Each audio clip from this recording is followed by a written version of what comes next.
રાજકોટમાં 13મી open Gujarat football day and night ટુર્નામેન્ટનું ભવ્ય આયોજન તારીખ 6 થી 12 જાન્યુઆરી દરમિયાન રેસકોર્સ ગ્રાઉન્ડ ખાતે કરાશે.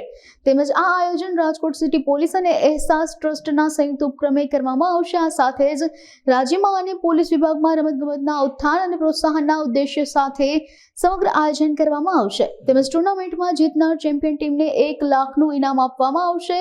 આ અંગે વધુ માહિતી અબ તક મીડિયાની મુલાકાતે આવેલા ગુજરાત ફૂટબોલ એસોસિએશન અને રાજકોટ ફૂટબોલ એસોસિએશનના સભ્યોએ પૂરી પાડી હતી. આ ટુર્નામેન્ટ જે છે લગભગ 12 કે 13 વર્ષ પહેલાં સ્ટાર્ટ કરેલી અને ત્યારે એવું નક્કી થયેલું કે ભાઈ પોલીસનો સાથ લઈ અને કોર્પોરેટ જગત જે છે એમાં CNC જ્યોતિ એ લોકોએ ફૂલ્લી સ્પોન્સર કરવાનું ત્યારે આ ડિસાઇડ થયેલું.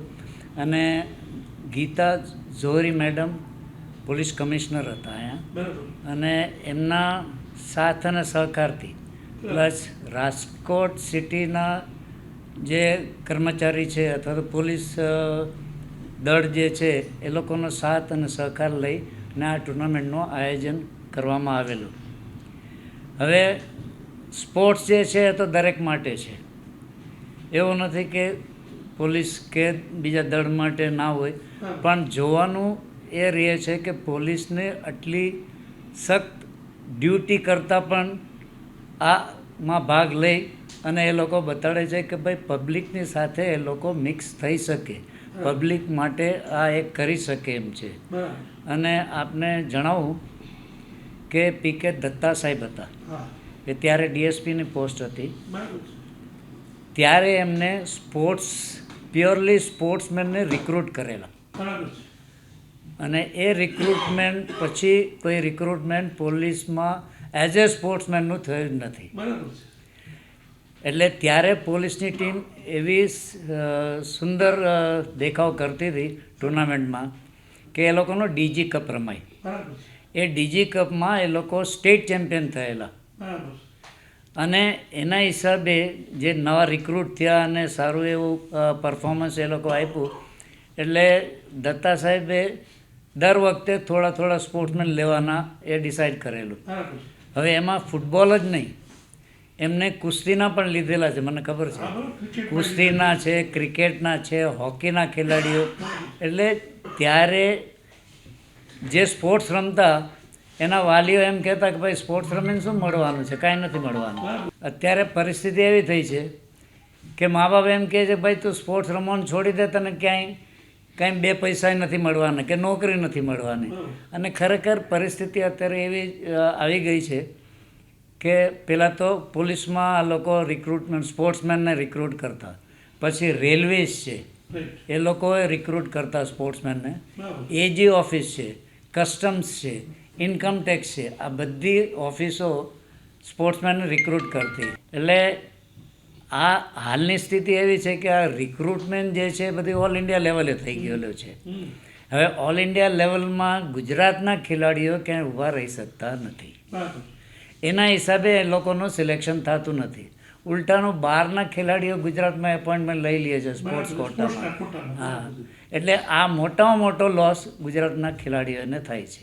અચ્છા, આ ટુર્નામેન્ટ જે ગયા મિટિંગમાં એવું ડિસાઇડ થયેલું કે 6 જાન્યુઆરીથી 12 જાન્યુઆરી સુધી આનું આયોજન રેસકોર્સ ખાતે કરવામાં આવશે. અને આ ટુર્નામેન્ટમાં 24 ટીમો આપણે બોલાવેલી છે, ઇન્વિટેશન આપેલું છે. આમ તો ટીમો તો ઘણી છે, ઇન્વિટેશન ટુર્નામેન્ટ છે. એનું કારણ છે કે જે પ્રાઇઝ મની જે છે વિનર્સને 1 લાખ રૂપિયો આપવામાં આવે છે અને રનર્સ આપને 51,000 છે. એ ઉપરાંત મેન ઓફ ધ મેચ દરેક મેન ઓફ ધ મેચમાં એટલે પેલું પ્રાઇઝ આપવામાં આવે છે. તદુપરાંત બીજા એના ઇનામો જે આપવાના થાય છે એ પણ આમાં આપી છે. એટલે આ ટુર્નામેન્ટમાં લગભગ 15 લાખનો ખર્ચો કરે છે. 12 ગામથી રાજકોટની લગભગ 3 કે 4 ટીમો છે, બાકી 20-21 ટીમો 12 ગામથી આવશે. 12 ગામથી જે ટીમો આવવાની છે એ લોકોનો ઉતારો સ્પોર્ટ્સ ઓથોરિટી ઓફ ગુજરાતનું સ્પોર્ટ્સ હોસ્ટેલ છે પોલીસ હેડક્વાર્ટરની સામે, ત્યાં એમને આપવામાં આવશે. પ્લસ એ લોકોને રહેવાની અને જમવાની એ વ્યવસ્થા ફ્રી ઓફ એ લોકોને કરવામાં આવશે. રેસ કોર્સનો ફૂટબોલ ગ્રાઉન્ડ છે, આ લગભગ બીજી ટુર્નામેન્ટ છે મને લાગે છે અમદાવાદ પાવર હાઉસ પછી જે ફ્લડ લાઇટમાં રમાય છે, કે જે ફ્લડ લાઇટ ટુર્નામેન્ટ થાય છે. અને આનો જે તૈયારી જે છે, પ્રોત્સાહન કહો કે જે કંઈ કહો, એમાં કોર્પોરેશનનો ઘણો હાથ છે. મેદાન બનાવવાનું, ફ્લડ લાઇટ ઊભી કરવાની.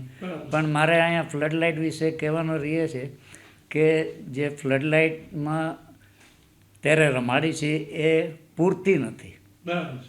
એની હાઇટ એટલે એની હાઇટ જોઈએ એટલી. એટલે એ જો પરમનન્ટ ટાવર ઊભા કરી દે, જે રીતના ક્રિકેટમાં થાય, તો એ સારામાં સારી સગવડતા ઊભી થઈ શકે એમ છે. ઇન્ટરનેશનલ માટે તો મોટું તમારે સ્ટેડિયમ છે જ્યાં લાખ 2 લાખની. હા, પણ અત્યારે જે ગ્રાઉન્ડ જે છે એમાં તમે સ્ટેટ લેવલ ટુર્નામેન્ટ આરામથી રમાડી શકો સિનિયર્સમાં. મારું એવું માનવું છે કે આ તો પ્રપોઝલ મૂકેલી છે ઇન્ટરનેશનલ ઓલિમ્પિક પાસે કે ભાઈ ઇન્ડિયાનું એનું આયોજન કરશે ને એનું મેઇન આયોજન ગુજરાતમાં પેલું કરી જ નાખશે, એમાં કોઈ પેલું નથી. પણ જો આ ઓલિમ્પિક્સ જો અહીંયા રમાય તો એ ગુજરાત માટે અને ભારત માટે સારામાં સારું કહેવાય. એ એક બૂસ્ટર ડોઝ તરીકે કામ આવશે.